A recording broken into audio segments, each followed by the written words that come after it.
Ингээд өөр эсэслийн эмчтөндөө одоо л хийдэг штэ. Тэнгүүд сувилагч ер нь байхгүй бол том эсэсэл яах вэ? Сувилагч байхгүй бол одоо илүү их удаан л үргэлжлэх байх таа эсэсэл. Манай эрүүл мэндийн салбарт нийт 68 мянган эмч сувилагч, эмзүүч, эмнэлгийн мэргэжилтэн ажиллаж байгаагийн 22% нь сувилагч мэргэжилтэнгүүд байна.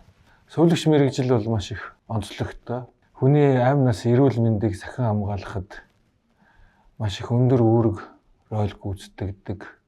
Үйлчлүүлж байгаа өвчтөнтэй, үйлчлүүлэгчтэй хамгийн их тулж харьцаж цагийг өнгөрөөдөг эмчилгээ үйлчилгээний одоо чанар болон үйлчлүүлэгчийн сэтгэл ханамжид хамгийн их нөлөөлөдөг энэ мэргэжил бол одоо сувилагч мэргэжил байдаг. Тэгээд цаашдаа бид нэр эрүүл мэндийн салбарын гол тулгуур хүчний багны нэг болсон сувилагч мэргэжлүүдийнхаа тулгамдж байгаа асуудал нийгмийн асуудлыг шийдвэрлэхэд онцгой анхаарал хандуулан ажиллана гэдгийг бас хэлхийг хүсэж байна. Ингээд нийт сувилагч нартаа олон улсын сувилагч нарын өдрийн мэндийг хүргэж цаашдын ажил хөдөлмөрт нь өндөр амжилтыг хүсье.